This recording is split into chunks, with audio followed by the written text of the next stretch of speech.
नहीं है भावों से बहती जिसमें रसधार नहीं, वो हृदय नहीं पत्थर है जिसे मानवता से प्यार नहीं, मानवता से प्यार नहीं। साथियों, आज के इस कार्यक्रम में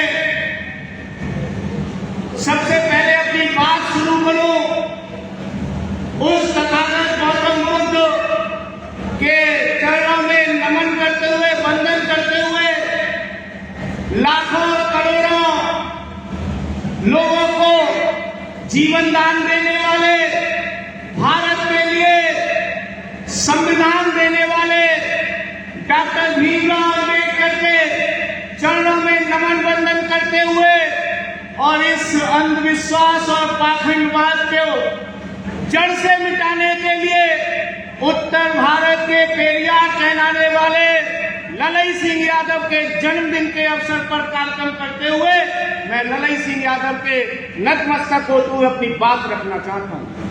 आज की इस कार्यक्रम की अध्यक्षता कर रहे आदरणीय अध्यक्ष जी, और बड़ी सौभाग्य की बात है कि जिनका जन्मदिन मना रहे हैं उनके परिवार के एक त्रिपुत्र भाई विजेंद्र यादव जी हम लोगों के बीच में है। चलो उसी में उनका स्वागत अभिनंदन आप तालियों द्वारा कर दें।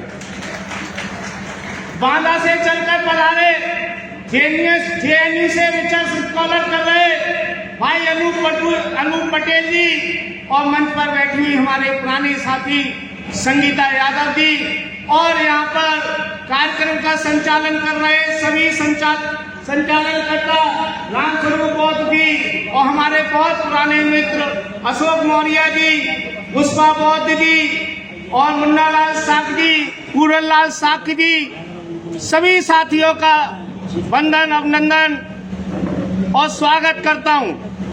साथियों, आवाज आ रही है मेरी? कहां तक आ रही है? चलिए माइक आ गया, नहीं तो इतनी एक इंटर कॉलेज का लेक्चरर होते हुए और पड़ोसी आपका कॉलेज है model public law college education college, वहां पर मैंने एमएड में 5 साल पढ़ा है, तो एज ए प्रोफेसर रहा हूं वहां पर, तो एक आवाज इतनी भी है कि इस सभागार को ऐसे ही संबोधित कर सकता हूं। साथियों, बात में पहले थोड़ी ललई सिंह यादव उनका जन्मदिन है उन्हीं पर करना चाहूंगा।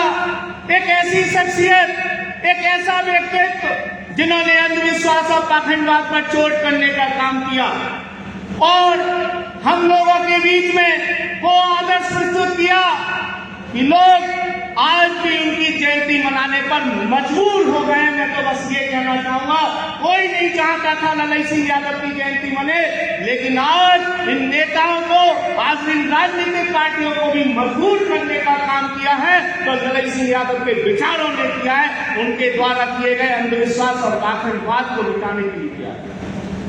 जब ललई सिंह यादव ने इस यात्रा को शुरू किया और जब दक्षिण का दौरा किया और पेरियार के संपर्क में गए और उन्होंने एक सच्ची रामायण को पढ़ा और सच्ची रामायण को जब पढ़ने के बाद उन्होंने रामास्वामी जी से कहा कि ये तमिल में है, ये अंग्रेजी में है, मैं इसका रूपांतरण हिंदी में करना चाहता हूं, अगर आपकी परमिशन हो तो।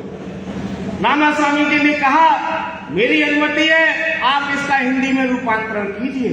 जब उन्होंने इसका हिंदी में रूपांतरण किया और हिंदी में रूपांतरण के बाद जब वो प्रेसों के पास पहुंचे तो अफसोस की बात ये, जिस प्रेस पर जाते थे सबसे पहले तो प्रेस वाले कहते थे हाँ ठीक है मैं छाप दूंगा, लाइए मुझे दीजिए, लेकिन जब वो पढ़ते थे छपना क्या है उसके बाद प्रेस वाले कहते थे हम नहीं छाप पाएंगे, क्यों? क्योंकि इसमें क्या लिखा था सब लोग जानते।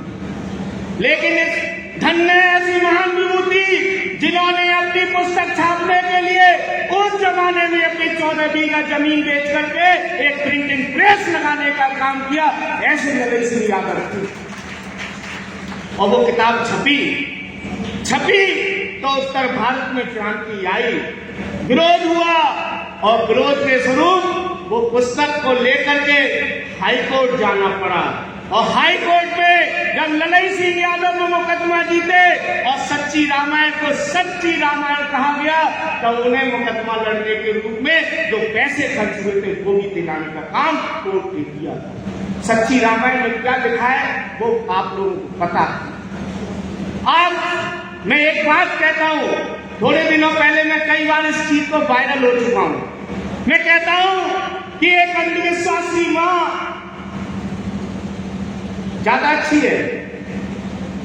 अच्छा, एक शराबी पिता अच्छा है, कितने लोग मानते हैं? हाथ खड़ा करिए। एक शराबी पिता अच्छा है, हाथ खड़ा करिए। 4-5 हाथ खड़े हुए। मैंने यही बात बोली थी कि एक शराबी पिता अच्छा है, तो कुछ लोगों ने इतने को वायरल कर दिया कि देखो राकेश प्रजापति प्रोफेसर है, इंटर कॉलेज में लेक्चरर है, और क्या बोलता है? एक शराबी पिता अच्छा है। लेकिन मैं कहता हूं, आज भी कहता हूं, एक शराबी पिता अच्छा है, क्योंकि वो अपने बच्चे से ये नहीं कहता कि शराब पी। कहता है क्या? कितना भी बुरा शराबी पिता होगा, लेकिन अपने बच्चे से ये नहीं कहेगा कि शराब पी। लेकिन एक अंधविश्वासी माँ अपने बच्चे में सुबह उठ करके अंधविश्वास भरने का काम करती है, पाखंड भरने का काम करती है। इसलिए एक अंधविश्वासी माँ खराब है। बुरा मत मानिएगा, माताएं बैठी हैं, बहनें बैठी हैं। क्यों? क्योंकि हम जबरदस्ती बच्चे से कहते हैं सुबह को ये कर, वो कर, वहां जा, ये कर, कांवड़ का, पूर्णमासी नहा, गंगा नहा। ललित सिंह का मन से तो ये बातें नहीं होनी चाहिए, क्योंकि उनका परिवार आर्य समाजी था। गद्दू सिंह जी जो चौधरी थे वो जानते थे और अंधविश्वास पाखंडवाद से निकले हुए। साथियों, चूंकि मंच ऐसा है, बाबू सिंह कुशवाहा जी कहते थे, बाबू जगदेव सिंह कुशवाहा जी कहते थे 100 में 90 शोषित हैं, 100 में 90। अच्छा, ये कौन लोग बैठी है? शोषित बैठी है, शोषण करने वाले बैठे, 90% बैठी है ना। सब जानते होंगे 90% बैठे हुए हैं। ये लड़ाई 10-90 की है। 100 में 90 शोषित हैं, 90 भाग हरारा है। धन धरती और राजपाट में 90 भाग हरारा है। 10 का शोषण, 10 का शासन 90 पर, 10 का शासन 90 पर नहीं चलेगा, नहीं चलेगा, नहीं चलेगा। आज देख लीजिएगा 90% लोगों पर 10 का शासन चल रहा है। और मैं यहाँ 4 बातें जरूर करना चाहूंगा, क्योंकि प्रबुद्ध वर्ग बैठा हुआ है। अगर यहां नहीं करूंगा तो कहीं नहीं कर सकता। एनएफएस, कितने लोग जानते हैं एनएफएस के बारे में? हाथ खड़ा करिए। अफसोस की बात है 3 या 4 हाथ खड़े हुए। प्रोफेसर साहब, बड़ा अफसोस होता है, दिल होता है, दर्द होता है, पीड़ा होती है, कष्ट होता है कि हमारा प्रबुद्ध वर्ग एनएफएस नहीं चाहता। आज एनएफएस के नाम पर 90% लोगों के हक अधिकार खाए जा रहे हैं, ये आप लोगों को पता होना चाहिए। अभी परसों की घटना है, इलाहाबाद यूनिवर्सिटी में 10 पद भरने थे, देख लिया होगा। 10 पद भरने थे, 8 पद तो भर दिए गए, लेकिन 2 पद नहीं भरे गए। कौन से नहीं भरे गए? एससी और ओबीसी के नहीं भरे गए और उन्हें एनएफएस दिखा करके खत्म कर दिया गया। एनएफएस का मतलब है नॉट फाउंड सूटेबल, यानी कि उनके अनुसार इस देश में आजादी के 75 साल बाद भी आज भी पिछड़ा और अपिछड़ा और समाज और जो बहुजन समाज का व्यक्ति है वो उनके अनुसार योग्य नहीं है। एनएफएस करके ये पूरी यूनिवर्सिटी में, विश्वविद्यालयों में प्रवक्ताओं के पदों को, प्रोफेसरों के पदों को खत्म करने का काम कर रहे हैं। एनएफएस को सिंपल सी बात में बताना चाहता हूं कि जहां भी विज्ञप्ति निकलती है, सामान्य के पदों पर तो भर्ती कर दी जाती है, लेकिन पिछड़ों और दलितों के पदों पर ये कह करके भर्ती नहीं की जाती है कि योग्य उम्मीदवार नहीं मिले, और अगली बार को उस भर्ती को सामान्य में बदल करके फिर से सामान्य को दे दिया जाता है। ये है एनएफएस। दूसरा एक और बताना चाहूंगा, लेटरल एंट्री। कितने लोग जानते हैं लेटरल एंट्री के बारे में? कम हाथ उठे। जिस दिन ये हाथ 100% उठ जाएंगे, उस दिन इस देश का तानाशाही खत्म हो जाएगी। लेटरल एंट्री बताता हूं, एक आईएएस की परीक्षा होती है, उस आईएएस की परीक्षा देने के लिए लोग 10-10, 20-20 साल मेहनत करते हैं, घुटन पढ़ के मेहनत करते हैं, लेकिन फिर भी परीक्षा नहीं पास कर पाते हैं। और आईएएस बनने के लिए कितना समर्पण करना पड़ता है, सब लोग जानते हैं ना।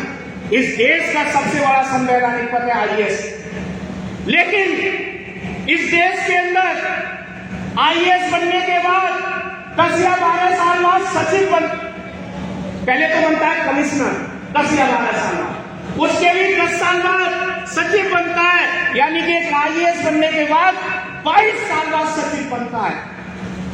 ये तो जानकारी है नहीं है, ये तो सबको जानकारी है आईएएस बनने में कितना कठिन कार्य है। आईएएस के बाद कमिश्नर बनता है 10-12 साल बाद, उसके 10-12 साल बाद सचिव बनता है, 22 साल बाद सचिव बनता है। पहले तो आईएएस ही बनना कठिन काम है, चलो उसी में गिन ले, उंगलियों पर गिन लिए जाएंगे, हमारे समाजों में उंगलियों पर गिन लिए जाएंगे।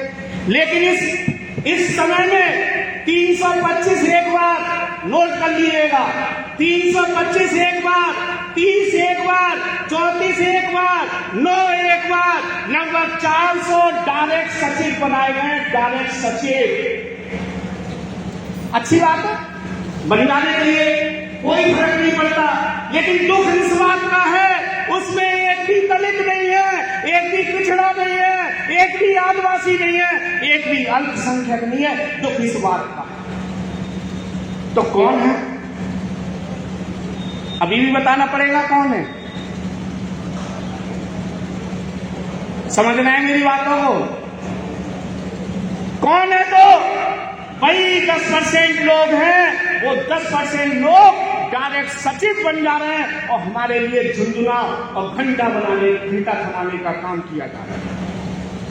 साथियों, ये बात इसलिए मैं कह पा रहा हूं, ये बात मैं इसलिए कह पा रहा हूं क्योंकि डॉक्टर भीमराव अम्बेडकर ने कहा था, क्या कहा था?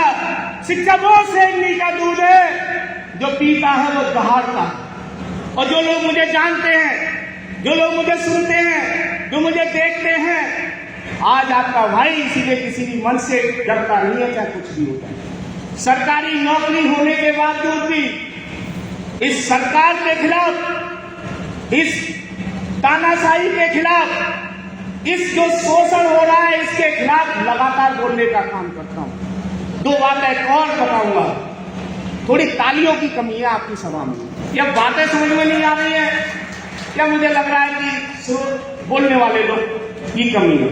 मुझे लग रहा है कि शायद बातें तो समझ में आ रही होंगी, नहीं आ रही है, तो ताली थोड़ी सी और कुछ नहीं करती है, ये लगता है कि हमें लोग सुन रहे हैं, थोड़ी तालियों की कमी।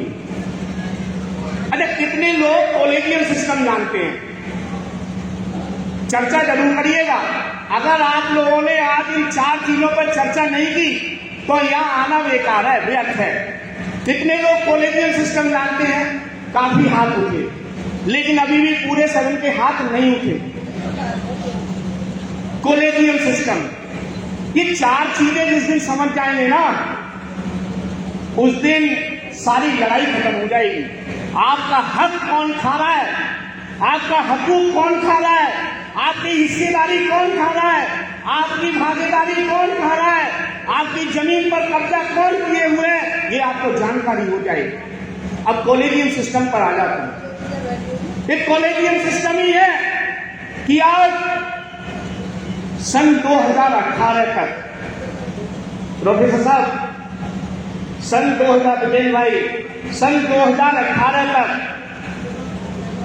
भारत की 44 सेंट्रल यूनिवर्सिटी है, 44। 2018 तक भारत की 44 सेंट्रल यूनिवर्सिटी में एक भी पिछड़ा, एक भी दलित प्रोफेसर नहीं बना। ये है कॉलेजियम सिस्टम। कुछ लोग समझते होंगे प्रोफेसर आपके रिश्तेदारी में भी होंगे। अच्छा, कोई भाई बहन यहाँ पर प्रोफेसर है, एसोसिएट प्रोफेसर है, किसी डिग्री कॉलेज में प्राइवेट तौर पर पढ़ाता है? कोई भी प्राइवेट तौर पर पढ़ाता हो, वैसे पढ़ाता हो, एक कमी। अभी हमारे एक साथी तेजेंद्र यादव जी कह के गए थे, हम सोचते हैं हमारे गांव में पीएचडी के प्रति सोच ही नहीं है। हमारे गांव में सोच क्या है, कांवड़ लेने कब जाएंगे, पूर्णमासी कब जाएंगे, गंगा नहाने कब जाएंगे, ये करने कब जाएंगे, ये करने कब जाएंगे, तिरंगा यात्रा कब निकलेगी।